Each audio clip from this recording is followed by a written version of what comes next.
A moderately obese person doing moderately intense physical activity like biking or brisk walking would burn off approximately 350 calories an hour, but most drinks, snacks, and other processed junk are consumed at a rate of about 70 calories per minute. Therefore, it only takes 5 minutes for someone to wipe out a whole hour of exercise. Enter the Aspire Assist Siphon Assembly. It's a percutaneous gastrostomy device, meaning surgeons cut a hole in your stomach and tunnel a fistula out through your abdominal wall.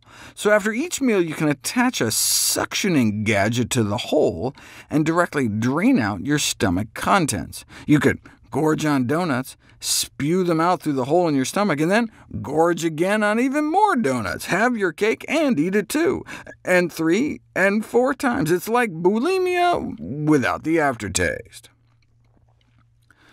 Seems to be the quintessential American invention, straight from the land that brought you Jell-O salads, spray cheese, and deep-fried Snickers bars. Patients do lose weight, perhaps in part because the fistula may interfere with the relaxation of the stomach wall during a meal. The process also requires drinking lots of water and for food to be chewed thoroughly, both of which may help with weight loss in other ways, by increasing hydration and slowing eating rate. Patients also started to make healthier choices to avoid unpleasant-appearing gastric aspirate of unhealthy food choices. The tubing is clear, and evidently fried foods look particularly gross as they're pumped out. All patients need to take supplemental potassium, since it's sucked out in the stomach juices, otherwise they risk becoming potassium deficient, a common complication in true bulimia. But most side effects are just minor wound complications. Serious adverse effects like abdominal abscesses are rare. The big selling point is that the siphon device does not alter the anatomy of the gastrointestinal tract. Seems like a low bar, but in today's Wild West world of weight loss procedures, you can't take anything for granted.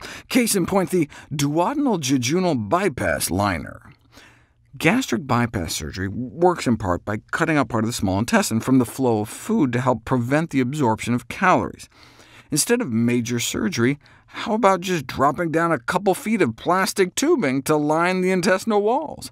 The problem with the endobarrier is that it has to be anchored in the digestive tract. This is accomplished with 10 barbed hooks that cause lacerations, accounting for the majority of the 891 adverse effects reported in 1,056 patients. That's nearly 9 out of 10. Severe penetrating trauma, resulting in esophageal perforation or liver abscesses, is thankfully more rare, occurring in only about 1 in 27 patients. Concern has been raised about the palatability of the Aspire Assist stomach pump, but the most cringeworthy endoscopic procedure I ran across in my research was intestinal resurfacing. Why cover the inside of your intestines with plastic to prevent absorption when you can just thermally ablate the superficial duodenal mucosa? In other words, have your intestinal lining burned off, or rather resurfaced. Surgeons have tried injecting botox into the stomach walls of obese individuals, hoping it would partially paralyze their gastric muscles, slow stomach emptying, make people feel fuller longer, and lose weight. It didn't work. Researchers in Sweden tried randomizing people to wear corsets for 12 to 16 hours a day, 7 days a week for 9 months, and it didn't work. You can guess why. The study subjects just didn't wear them. The corset was perceived as uncomfortable. Duh. Sanitized tapeworms have evidently been widely advertised as a weight loss remedy since back in the early 1900s. The fact that living tapeworms have been discovered during bariatric surgery operations suggests infesting yourself with parasites may not be particularly effective either. Speaking of disgusting strategies, how about disgust itself? A study entitled Harnessing the Power of Disgust, a randomized trial to reduce high-calorie food appeal through implicit priming, tried using subliminal messages to ruin people's appetite. Immediately before images of healthy foods, researchers showed people happy images, like a group of kittens in a 20-millisecond flash. That's too quick to consciously register, but the hope was to plant a positive imprint on the brain. Before images of high-calorie foods like ice cream, though, they instead flashed scenes of a cockroach on a slice of pizza, vomit in an unclean lavatory, a burn wound. Apparently, it worked. Subjects subsequently reported a reduced desire to eat high-calorie foods, though this wasn't tested directly.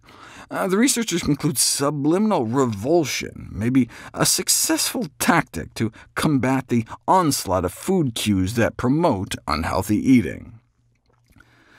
The rest of the world look on bemused by American machinations, penning commentaries like, "A view from across the pond. Don't let them eat cake." A paper in the journal Obesity Surgery entitled "What Are the Yanks Doing?" reviewed the U.S. experience with implantable gastric stimulation, inserting electrodes into the muscular layer of the stomach wall. When that didn't work, we tried colon electrical stimulation. Even more shocking were studies like repetitive electric brain stimulation reduces food intake in humans. Though placing deep brain electrodes is considered a complication-prone operation, scientists have long pondered whether placing an electrode somewhere in the brain could make people eat less. Holes were drilled through the skulls of 5 obese individuals, and wires were pushed into their brains for electrostimulatory exploration.